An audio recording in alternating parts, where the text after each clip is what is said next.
Hi అండి. Welcome back to Sreelu's world. నేను మీ శైలజ. ఇవాల్టి మన ఛానల్లో మీ ముందుకు వచ్చేసింది యమ్మీ యమ్మీ వెరీ టేస్టీ స్పెషల్ తాటి రొట్టె.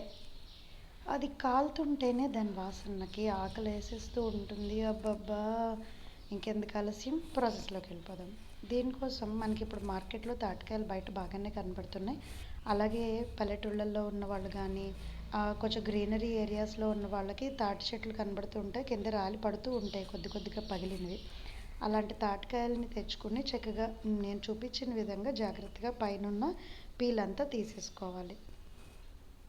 కొద్దిగా టైం టేకింగ్ ప్రాసెస్ అండి, కానీ కొంచెం సహనంతో చేస్తే ఏమిరా ఈ జన్మ అనిపించే తాటి రొట్టి తినేయచ్చు. సో ఇలా జాగ్రత్తగా పైన పొరంతా తీసుకుని ఆ పీచ్ నుంచి వచ్చే స్క్వాష్ కూడా బయటకు తీసుకోవాలి, జాగ్రత్తగా పీల్ ఆఫ్ చేసుకోవాలి.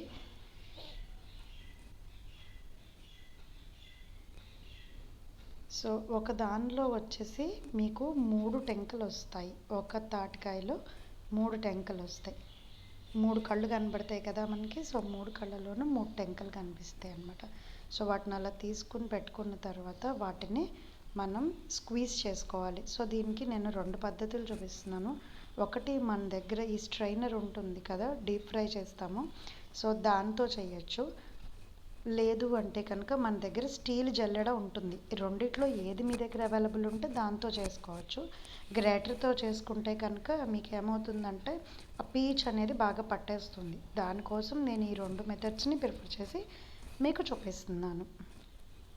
సో నేనైతే స్టీలీ జల్లెడని యూస్ చేస్తున్నాను. దీనివల్ల ఏమవుతుందంటే పీచ్ ఏదైనా ఉన్నా కూడా స్ట్రైనర్లో ఆగిపోతుంది.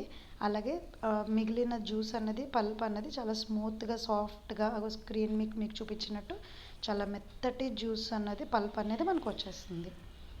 సో మన దగ్గర ఉన్న 3 టెంకల్ని కూడా మనం ఇలాగ స్క్వీజ్ చేసేసుకోవాలి. So soft and smooth texture తోటి ఈ పల్ప్ అనేది రెడీ అయిపోయింది. సో అలా చేసుకుంటే ఇగో ఇలా మొత్తం వైటిష్గా, ఇంకా దాంట్లోంచి పీకడానికి కూడా ఏమి లేదు. సో అలా చేసుకున్న తర్వాత దాన్ని మనం కొలుచుకోవాలి. సో నేనైతే చిన్న సైజు గ్లాస్ తీసుకున్నానండి. సో నేను ఇప్పుడు మొత్తం మీకు ఒక తాటికాయకి ఎంత జ్యూస్ వచ్చిందో చూపిస్తున్నాను. సో మనకి ఒక తాటికాయకి 2.5 కప్పుల జ్యూస్ వచ్చింది, పల్ప్. సో ఇప్పుడు 2.5 కప్పుల పల్ప్కి సరిపడా నూకని, బియ్యపు రవ్వని మనం రెడీ చేసుకోవాలి. సో 1 కప్పు పల్ప్కి 1.5 కప్పు రవ్వ యూజ్ అవుతుంది. సో అంటే నేను 2.5 కప్పుల పల్ప్ వాడాను కాబట్టి 1కి 1.5 చొప్పున మొత్తం 4.5 కప్స్ అప్రాక్సిమేట్గా నేను రవ్వ తీసుకున్నాను. సో మీకు ఆల్రెడీ డీటెయిల్స్ అనేది డిస్క్రిప్షన్లో ఇస్తాను, అలాగే స్క్రీన్ మీద కూడా చూపిస్తున్నాను. సో కాబట్టి మీరు ఫస్ట్ నుంచి లాస్ట్ వరకు క్లియర్గా చూస్తే ఈ ప్రాసెస్ మిస్ అవ్వకుండా తాటి రొట్టె అనేది పర్ఫెక్ట్గా చేసేసుకోవచ్చు. సో ఈ రవ్వలో కొద్దిగా వాటర్ యాడ్ చేసుకుంటూ మొత్తం అంతా కూడా వెట్ అయ్యేలాగా కలుపుకోవాలి. సో నానబెట్టక్కర్లేదండి, మన ఇడ్లీ పిండికి నానబెట్టినట్టు నానబెట్టాల్సిన అవసరం లేదు. జస్ట్ ఇలా పట్టుకుంటే ఉండయ్యేలాగా నానబెట్టుకొని పైన కొద్దిగా వాటర్ స్ప్రింకిల్ చేసుకుని ఒక 1/2 అవర్ పాటు పక్కన నానబెట్టుకోవాలి. సో ముందుగా ఎందుకు నానబెట్టుకోలేదు అంటే మనకి ఎంత పల్ప్ వస్తుందో తెలియాలి కాబట్టి పల్ప్ని చూసుకుని నేను నూక నానబెట్టుకున్నాను. సో ఇప్పుడు ఆల్రెడీ మనం రెడీ చేసి పెట్టుకున్న పల్ప్లో అంతకుముందు ఒక 1/2 అవర్ ముందు సోక్ చేసుకున్న ఈ బియ్యపు రవ్వని యాడ్ చేసుకుంటున్నాను.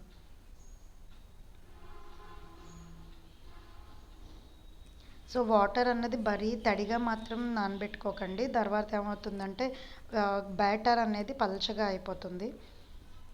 సో నేను చూపించిన విధంగా రెండింటిని మిక్స్ చేసుకోవాలి. మీకు హ్యాండ్తో మిక్స్ చేసుకోవడం నచ్చకపోతే కనుక మీరు విస్కర్ యూస్ చేయొచ్చు. బట్ మన హ్యాండ్తో మిక్స్ చేసింది అయితే కనుక పర్ఫెక్ట్గా కలుస్తుంది కాబట్టి నేను హ్యాండ్ యూస్ చేస్తున్నాను. సో బాగా కలుపుకోవాలి. ఇది కొంచెం గట్టిగానే కనిపిస్తుంది, కానీ కంగారు పడి మాత్రం నీళ్ళు జల్లకండి. నేను ఎక్కడ వాటర్ మళ్ళీ యూస్ చేయలేదు.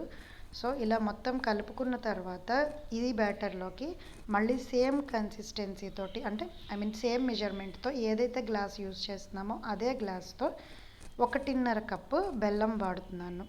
ఒక కప్పు పల్ప్కి 1.5 కప్పు బెల్లం యూజ్ చేస్తున్నాను.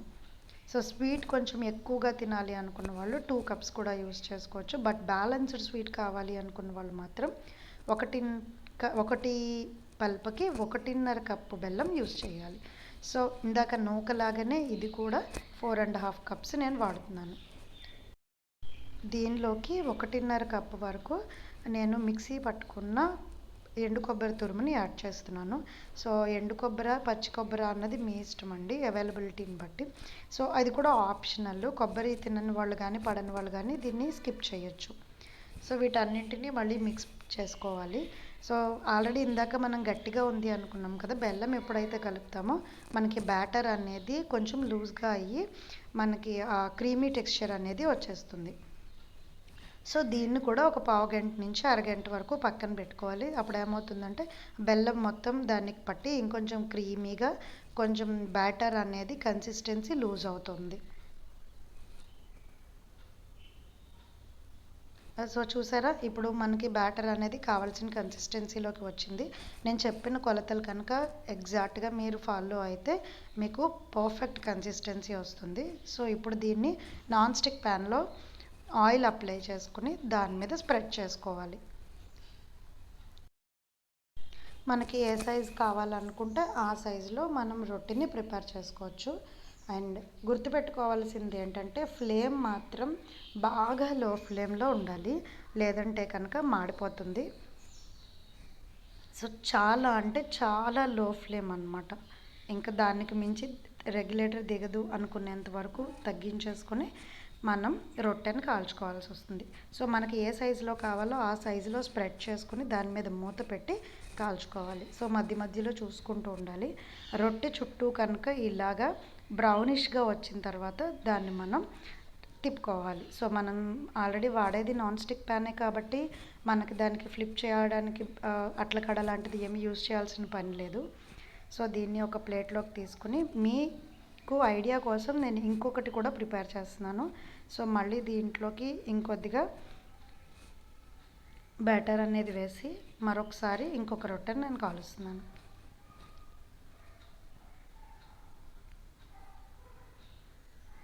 సో లో ఫ్లేమ్లో మూత పెట్టుకొని మనకి కావలసిన సైజులో తాటి రొట్టెని కాల్చుకోవచ్చు. అండ్ గుర్తుపెట్టుకోండి, తిరగవేసిన తర్వాత మాత్రం మూత పెట్టకూడదు రొట్టెకి. సో ఇలా కాలిన రొట్టెని ప్లేట్లోకి సర్వ్ చేసుకుంటే స్పంజీగా, చాలా స్మూత్గా, అబ్బబ్బబ్బా అనిపించే తాటి రొట్టె రెడీ. ఇంకెందుకు ఆలస్యం, మీరు కూడా ట్రై చేసి నాకు కామెంట్ చేయండి. Thank you for watching.